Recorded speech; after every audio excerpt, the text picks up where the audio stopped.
Section 1.4, Angles and their measures. Here in the right-hand column you see a list of key vocabulary terms from the section. All of these terms you need to be familiar with. Definition: an angle consists of two different rays that have the same initial point. The rays are the sides of the angle, the initial point is the vertex of the angle. Here I have an angle, two different rays, ray AC and ray AB, that have the same initial point, that's point A. The rays are the sides of the angle, the initial point, point A, is the vertex of the angle. So here in the second paragraph, the angle has sides ray AB and ray AC and is denoted by angle BAC, angle CAB, or angle A. The point A is the vertex of the angle. And you can see when three letters are used, the vertex of the angle is the middle letter. Name the vertex and sides of the angle. You could pause and take a look at this and then resume the video to check your answer.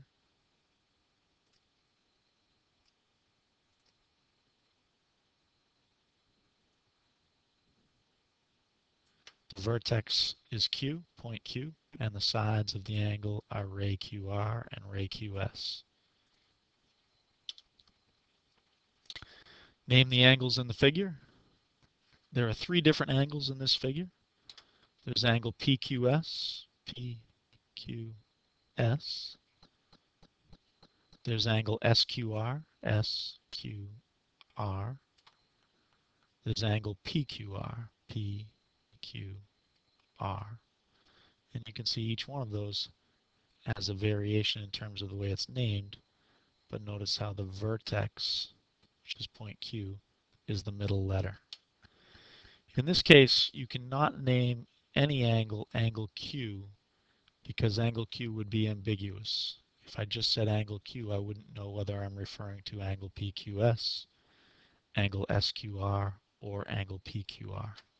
So angle Q would be ambiguous and therefore is not a valid way to name any of the three angles. Write two names for the angle. You could pause the video and then resume to check your answer.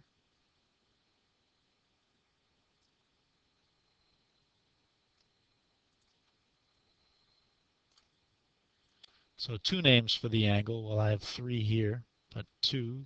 I could say angle T. I could say angle PTS, or I could say angle STP. They all indicate the same angle, angle T. Here I can use a single letter to indicate the angle because there is no ambiguity. Angle T, there is only one possibility.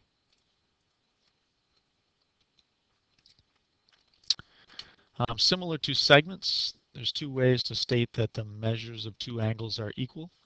I can say the angle measures are equal, as in this statement, the measure of angle BAC equals the measure of angle DEF.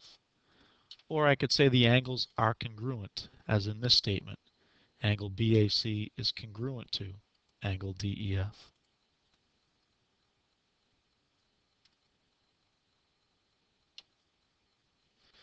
So just very similar to segments, we said that with segments I could say that the length of segment AB equals the length of segment CD, or I could say segment AB is congruent to segment CD.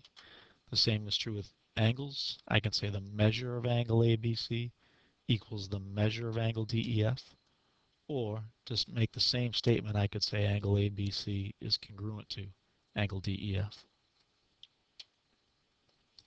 Two definitions, a point in the interior of an angle versus a point in the exterior of an angle. A point is in the interior of an angle if it is between two points that lie on each side of the angle. So for example,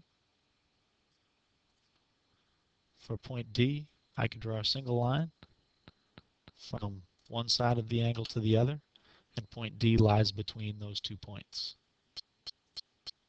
Makes point D in the interior of the angle.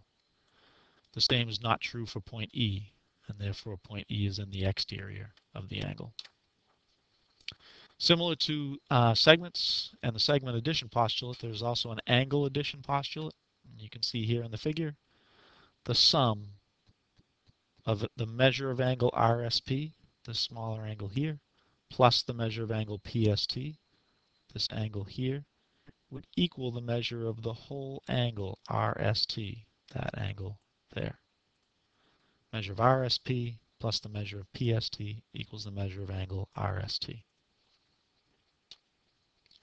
So I can apply that angle addition postulate to solve problems to figure out the measure of angle PQR. So the measure of angle PQR would be this angle right in there.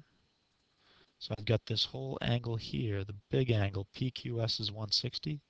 If I subtract this angle, QSR, that'll leave me with angle PQR, which is what I'm looking for.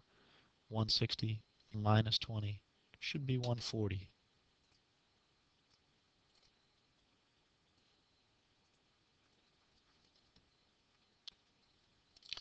Second part of the section, classifying angles.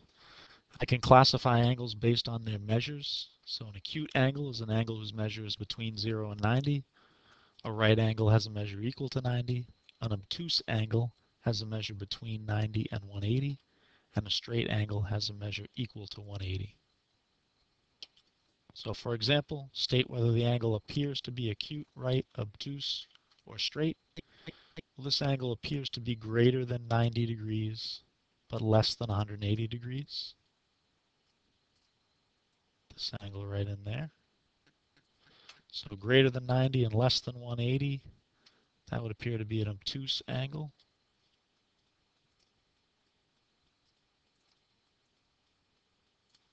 An obtuse angle. Definition.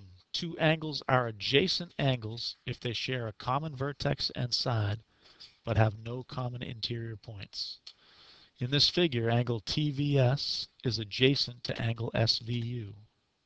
So angle TVS is adjacent to angle SVU because, by definition, they share a common vertex, which would be point V, and they share a common side, which would be ray VS. But they have no common interior points. The points that are interior to angle TVS would be the points that lie in this region. All of these points that lie. And the points that are interior to angle SVU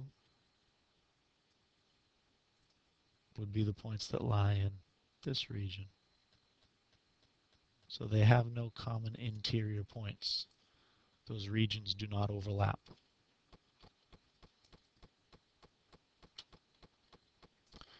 Example, draw 5 points, A, B, C, D, and E, so that all three statements are true. DBE is a straight angle.